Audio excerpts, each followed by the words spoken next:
Thank you so much for taking over this episode for me. I know you're going to find some amazing spots. It is your home after all. No problem, Charlie. I mean, I want you to sit back, relax, and enjoy your vacation, girl. You know I'm home, so this is going to be a breeze. Great. Well, have fun taking over. New Orleans!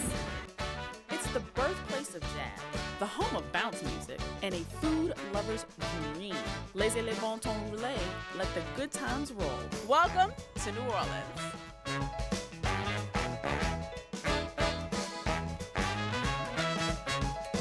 The attraction to New Orleans French Quarter is one that's nearly impossible to ignore. But I wanted to see what was beyond the bustle of Bourbon Street. So I headed over to Sportsman's Corner, or what the locals call 2nd and D, a major intersection for popular community and cultural events. Co-owned by Mia X, the first lady of Master P's No Limit Records, this treasure is a major hub for artists looking to garner local support and is frequented regularly by music industry powerhouses.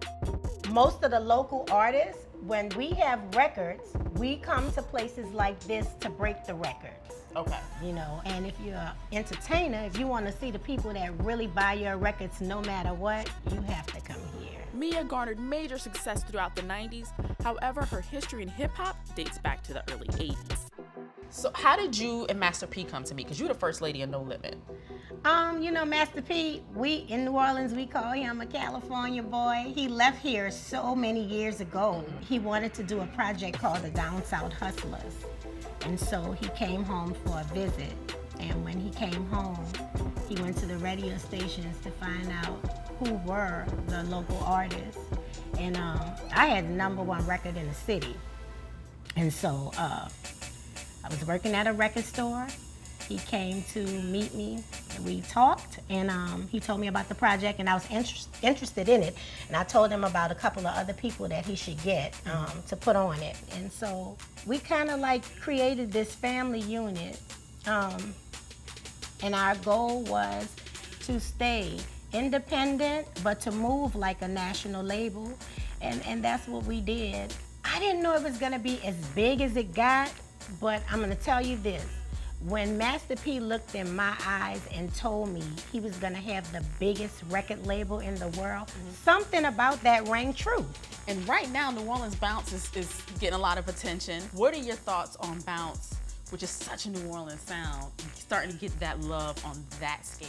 I'm just so proud of BlaqNMild that his production is finally getting out there, because he's been making the music for such a long time, and I'm so happy with Drake's new single, Just Because Magnolia Shorty is on it. A New Orleans legend. Okay, God bless Shorty, rest in peace.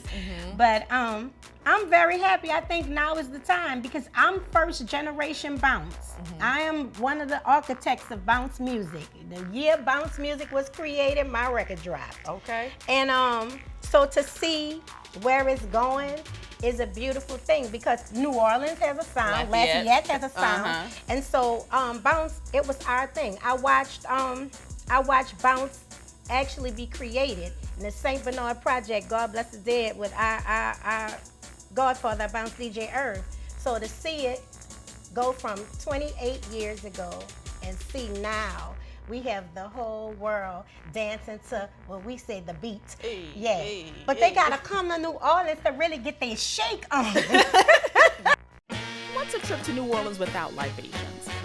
The spirits led me to the old New Orleans rum distillery to meet up with two of the city's most well-known producers and bounce music pioneers, BlaqNMild and Ward Weebie. Okay, so Weebie, BlaqNMild, I know we're in y'all's town. Yeah. We're in New Orleans, but we're gonna try something new at the old New Orleans rum. Have y'all been here before? No, never been here. And it's our city. I know, this distillery's been here for a little bit. We're gonna find out something about it. I hope y'all like rum. We're gonna do a little something. He may act up, he may not be able to have any.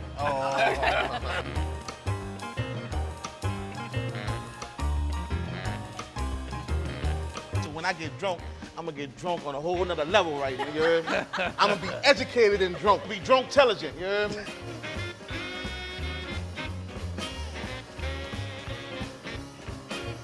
So we learned about New Orleans rum. I want to learn about you guys, and I want to learn about bounce music. For those that don't know, what is bounce music? For some, They may call it party music. Some they may call it twerk music. Project music. We call it project music. Yes. We call it, that's our culture. It's been around since the late 80s. It's energetic, you know, it's one of those feels that you gotta get on the dance floor no matter what. You know what I'm saying? So it's feel good music. They gotta have crowd participation in it. It gotta move the crowd. It gotta move everybody that's around. So, you know, the tempo of the beat, the MC, you know what I'm saying, that's on the mic, the DJ that's scratching, you know what I'm saying. No matter where you at, call, block party, second line, it gotta work everywhere. Bounce works everywhere. If the crowd's not into it, then it's not real bounce. It's gonna always be real bounce regardless, because it's gonna do its thing without it. Like, you know, it's gonna call you to it. This like creeps up Ooh on wee! I like the way she drinking in her thong. Still got a Ooh-wee. little spice. What is it about New Orleans and bounce? Like what does the city bring to the music? Everything. I mean, it's a marriage. I mean, the city itself, we so vibrant, we so like, you know, creative people. It's like you could be riding up the street one day or walking up the street one day and just see something and just, oh, look at her with them little bitty shorts on. You know what I'm saying? It's like, it just comes to you and you bounce it out. Girl, you know I love you and I'm there for you. I got some new shoes and a bag of help for you. Y'all ever worry about mainstream watering it down or like outside people trying to come and take the flavor? For years that been happening. Like, you know, don't get me wrong, we didn't have, you know, Cash Money done, you know, did it. We didn't have No Limit do it or whatever. And they did it right, you know what I'm saying? Because Weebie was, you know, Weebie been put out there with the bounce. Like, it been put out there. Right. I just feel like the world wasn't ready for it yet. And then it could have been ready, which we could have made them ready, but we just didn't stand behind it. You know what I'm saying? Like, you got to keep going. Right. But, you know, sure, we there now, man. We about to yes, Lord. We can't let them water it down. We can't let them water it down. We can't let them water it down. Ain't no watering down, you know what I'm saying? We gonna fight for this. Long as BlaqNMild on that beat. We fought hard all these years, and we gonna keep fighting. Can't water bounce down. To y'all's next big hit, I salute y'all. Salute. Salute. Yes, Lord. One must not forget New Orleans is also known for its art history. Nestled in the heart of the Bywater, a neighborhood more recently populated by local artists and creatives, is Studio B. This massive 15,000 square foot warehouse turned art gallery, created by visual artist B. Mike, is the perfect intersection of art and music. Do you ever get to collaborate in any way with any of the city's musical talent? Oh yeah, definitely. Like there's a painting here, PJ Morton. Music is definitely one of the biggest things that inspires me. If there's one thing that I can't paint without, besides the paint itself, right, it would be music. Which New Orleans artists do you put on and you're like, this has me going? Is it bounce? Is it jazz? Are there any local artists? It's all of the above, really. So I like artists that are able to blend it together, like Tank and the Bangers. Yeah, that's my people. I love Tank. Christian Scott, who blends the jazz and the bounce and all those different neo-soul, all those different sounds together. He's a good friend of mine. PJ Morton. Some of these young, newer artists like Pell. D1 is a good homie of mine. We grew up together. I feel like the city has always had this gift of creating talent.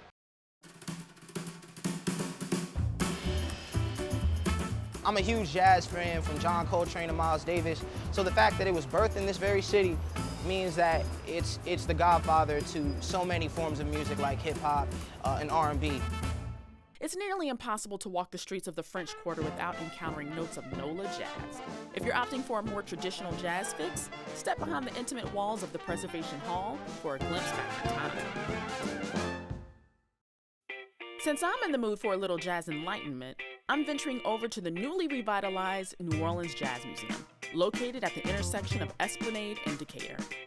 Formerly known as the Old U.S. Mint, this local gym houses jazz artifacts, interactive exhibits, and an archival room like you wouldn't believe. And who better to tag along with me than New Orleans native PJ Morton?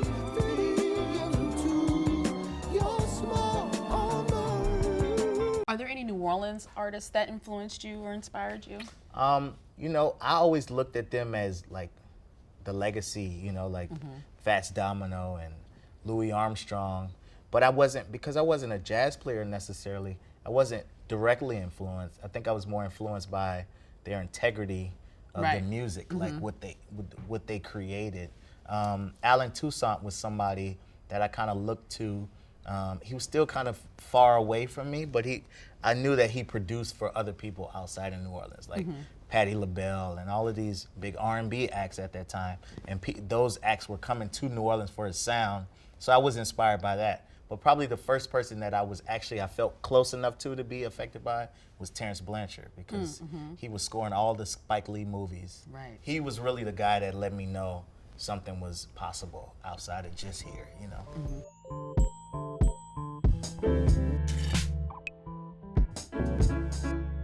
As soon as I moved home, I did this mixtape called Bouncing Soul. So I got to all my like heroes, which was like Juvenile, Manny Fresh, Lil Wayne was on that, Trombone Shorty's on that, D1, Fifth Ward Weebie. I'm really focused, you know, with Morton Records, this new label that I have here. I'm looking at a lot of the new talent that people don't know yet. So are you looking to foster mostly talent out of New Orleans? A high percentage of it I want to be. I mean, I will work on things outside of New Orleans, but I want a high percentage. I want it to be like the New Orleans Motown. I think one thing that has always been missing, and we've always had to leave to be as successful as we can be. Right, to Louis, really make it, Harry Connick, Marcellus, who you name it, you know. And I think it's been because of a lack of like music business infrastructure. So I said, you know, while I still have a career and while things are still looking up, let me go home and try to create something where people don't have to leave like I did. And now that you've moved back, where do you draw your inspiration from around the city? Just being here. You know, for me, it's all brand new again. All these things that I took for granted growing up with, second line going down the street where I'd be like, oh man, it's gonna be traffic, or you know what I'm saying, or just being able to being tired of red beans, or like whatever, you know. Like, being tired of red beans. Exactly. Once I started going around the world and seeing like, oh wait, that's just us that do that. Once I realized that, and now I'm back to experience that, it's all like brand new again. If someone were to study New Orleans music, you know, of course there's jazz and bounce and there's zydeco and all these different kinds, like what would you say makes New Orleans music? Well, that sound, I think initially is what, you know, the African influence when the slaves came over. With the gospel influence that was here in the city and stuff like that, and that was the merge really. But I think the thing that people look past most is that is the consistent thread in New Orleans music and the culture is just innovation. So like when Buddy Bolden played his cornet and said, I know this how y'all play it, I know this is the classical, but I hear something different. It doesn't exist. And then he creates jazz music, you know?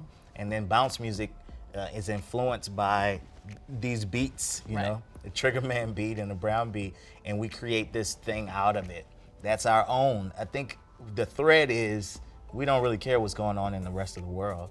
This is what I feel at the moment, and this is what I'm going with. But what's interesting that you say that, because right now the rest of the world is now really paying attention to New Orleans sound. Like, what are your thoughts on that? The world all of a sudden really paying attention to some of these things in New Orleans music that, you know, we grew up with. I think it's great. I mean, I think we're now just you know, everything happens in seasons. So I think even the fact that I've moved back, you know, like a couple years ago, I think it's all timing. Our season is coming back around. The fact that we have had so much influence on American music in general. People always used to look to New Orleans, and I think now we're coming back to a place where it's getting recognized again, and I just think it's amazing for the city, it's amazing for our music and our culture, you know.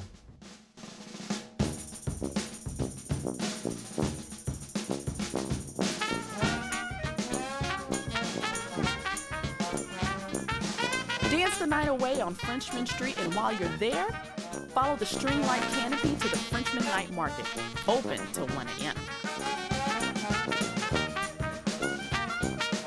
You look like I need a drink. I know, I keep it classy.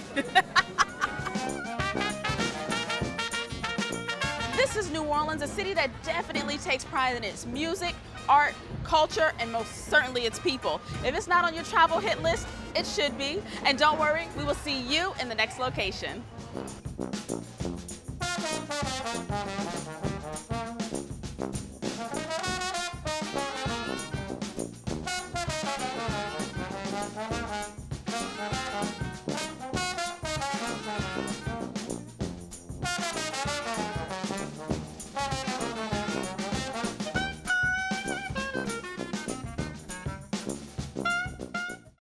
What's up, y'all? This is B.O.B. This is G-Eazy. I'm Mo. This is Julia Michaels. This is Logic. Make sure you subscribe to the Recording Academy channel. Flex.